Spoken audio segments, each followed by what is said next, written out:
Genesis chapter 41. 1. When 2 full years had passed, Pharaoh had a dream. He was standing by the Nile. 2.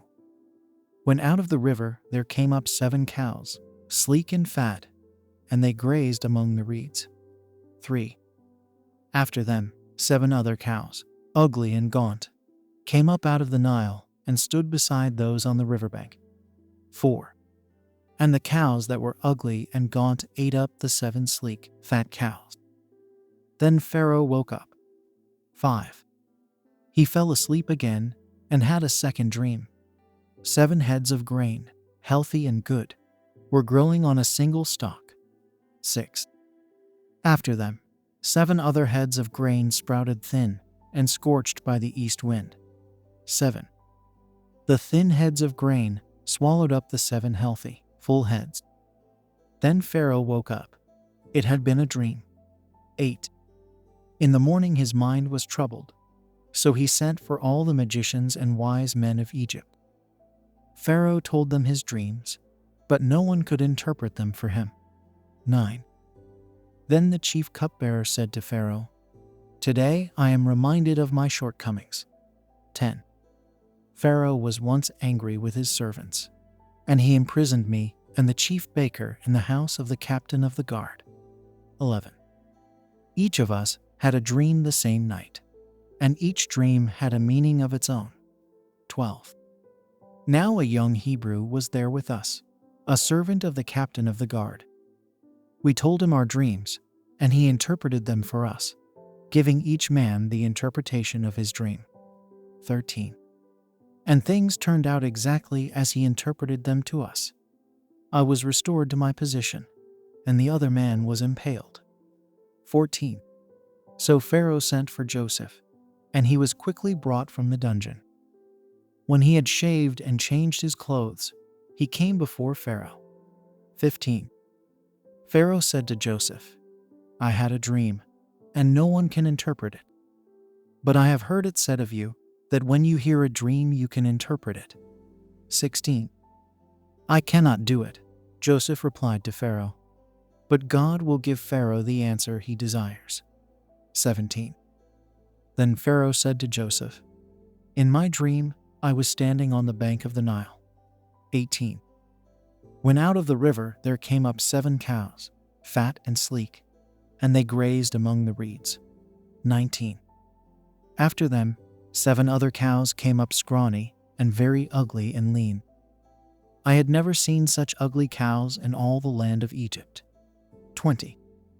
The lean, ugly cows ate up the 7 fat cows that came up first. 21.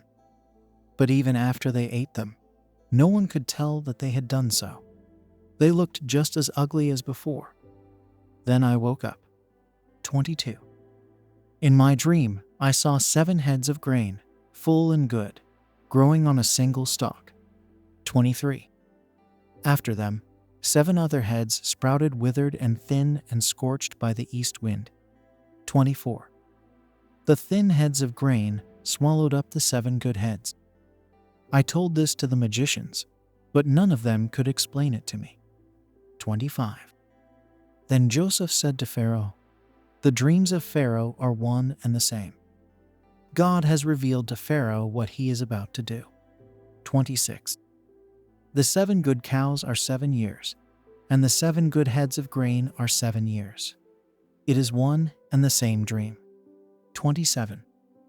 The 7 lean, ugly cows that came up afterward are 7 years, and so are the 7 worthless heads of grain scorched by the east wind. They are 7 years of famine. 28. It is just as I said to Pharaoh. God has shown Pharaoh what he is about to do. 29. 7 years of great abundance are coming throughout the land of Egypt. 30. But 7 years of famine will follow them.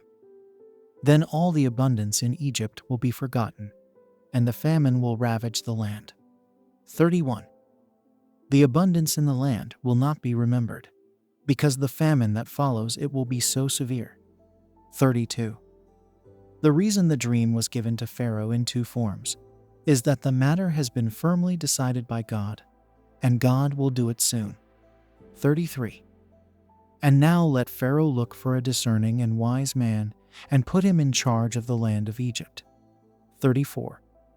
Let Pharaoh appoint commissioners over the land to take a fifth of the harvest of Egypt during the 7 years of abundance. 35. They should collect all the food of these good years that are coming and store up the grain under the authority of Pharaoh to be kept in the cities for food. 36. This food should be held in reserve for the country, to be used during the 7 years of famine that will come upon Egypt, so that the country may not be ruined by the famine. 37. The plan seemed good to Pharaoh and to all his officials. 38. So Pharaoh asked them, "Can we find anyone like this man, one in whom is the Spirit of God?" 39. Then Pharaoh said to Joseph, "Since God has made all this known to you, there is no one so discerning and wise as you." 40. You shall be in charge of my palace, and all my people are to submit to your orders. Only with respect to the throne will I be greater than you. 41. So Pharaoh said to Joseph, "I hereby put you in charge of the whole land of Egypt." 42. Then Pharaoh took his signet ring from his finger and put it on Joseph's finger. He dressed him in robes of fine linen and put a gold chain around his neck. 43. He had him ride in a chariot as his second in command, and people shouted before him, "Make way." Thus he put him in charge of the whole land of Egypt. 44. Then Pharaoh said to Joseph, "I am Pharaoh, but without your word no one will lift hand or foot in all Egypt." 45. Pharaoh gave Joseph the name Zaphenath-Paneah and gave him Asenath, daughter of Potiphar, priest of On, to be his wife. And Joseph went throughout the land of Egypt. 46. Joseph was 30 years old when he entered the service of Pharaoh king of Egypt.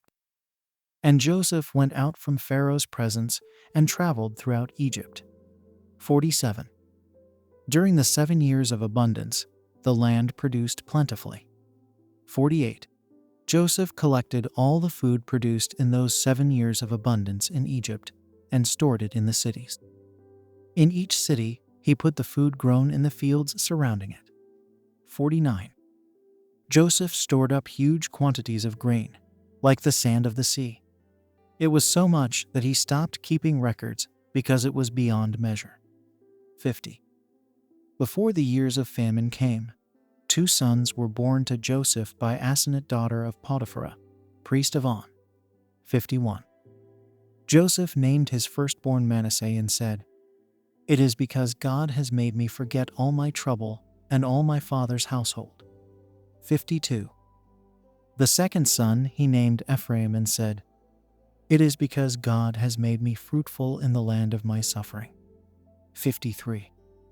The 7 years of abundance in Egypt came to an end. 54.